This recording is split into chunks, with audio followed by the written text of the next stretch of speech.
మధ్య పెద్ద ఆఫీసర్ని విజిలెన్స్కి అర్ధరాత్రిన నువ్వు ఎందుకు ఒక ఆఫీసర్ని తీసేశావు? అర్ధరాత్రిలో సంతకం పెట్టాల్సిన అవసరం ఏముంది? విజిలెన్స్ అధికారి ఒకరిని, ఒక మాజీ జడ్జి అర్ధరాత్రుల్లో ఫోన్ చేసి ఈయన్ని వెంటనే తీసేయమన్నాడు. ఆయన ఆ జడ్జి పేరు చెప్పటంలే, నేను చెప్తే ఆయన టేబుల్ కింద కాళ్ళు పెట్టాలి, తల పెట్టాల్సి వస్తుంది, చెప్పటంలే.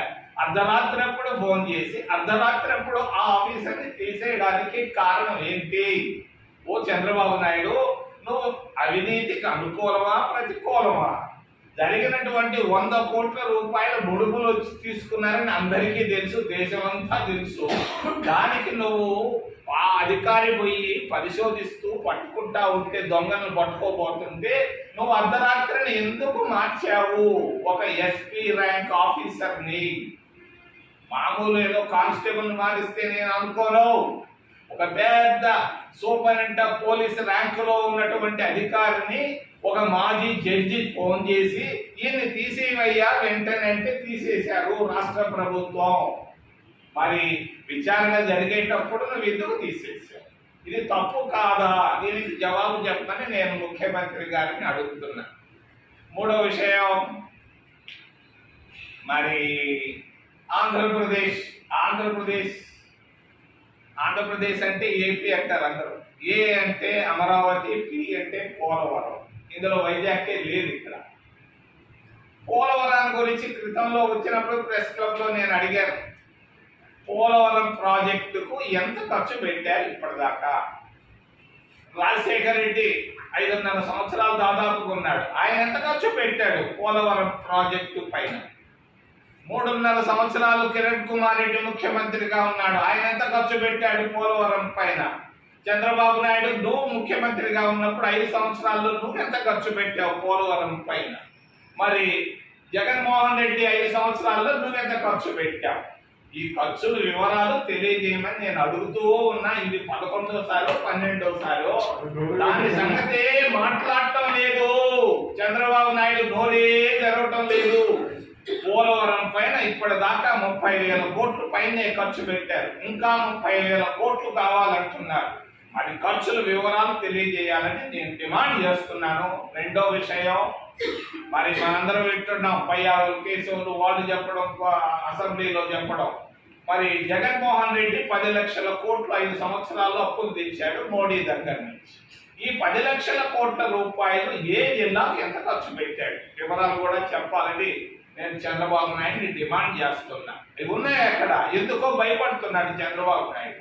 కంప్యూటర్ ఏ కంప్యూటర్లో ఉందో నాకు తెలుసు, ఏ అధికారి దగ్గర ఉందో కూడా నాకు తెలుసు. వెంటనే బయట పెట్టమని డిమాండ్ చేస్తూ చివరిలో 2 కుటుంబాల కథ.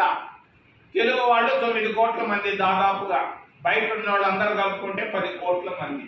10 కోట్ల మంది తెలుగు వాళ్ళ ఆత్మగౌరవాన్ని, ఆత్మాభిమానాన్ని మరి ఎక్కడికో కల్పేసాయి 2 కుటుంబాలు.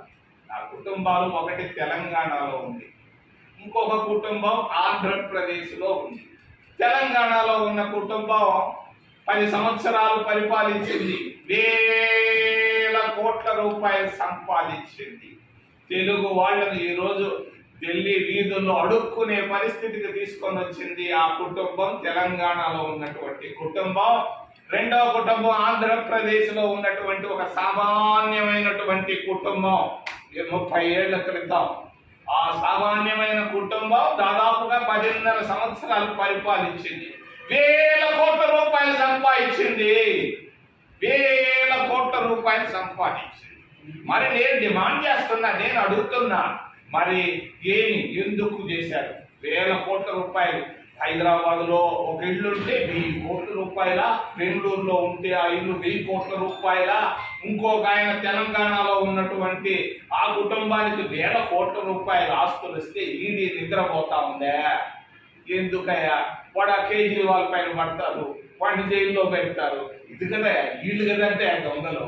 వీళ్ళని పట్టుకోలేకుండా గుడ్డిది ఈడీ, గుడ్డిది సిబిఐ, ఎవరిని పట్టుకోవాలి, ఎవరిని జైల్లో పెట్టాలో తెలియకుండా ప్రవర్తిస్తున్నటువంటి కేంద్ర ప్రభుత్వాన్ని ఏమనాలి? మోడీ ఇమేజ్ బాగా పడిపోతా ఉంది కంప్లీట్గా. 11 సంవత్సరాల్లో చూడలేకపోతున్నారు మోడీని. ఏమి చేస్తున్నాడు అతనికి తెలియదు. కాడుగాలి పిండిలాగా ఆడాడుకోపోయాడు నిన్న. రోజు అదేది ఉక్రెయిన్. ఎందుకురా బాబు, ఇక్కడ చూడరా నాయన, ఇక్కడ ఉక్రెయిన్ చాలా ఉన్నాయి. ఏడ చూసుకోకుండా ఆడేది నువ్వే చేసేది. ఇవన్నీ ఆపేసి దేశాన్ని చక్కగా పరిపాలించమని నేను కోరుకుంటూ, ఏదైనా ప్రశ్నలు ఉంటే అడగమని మిమ్మల్ని చేతులెత్తి ప్రార్థిస్తున్నాం.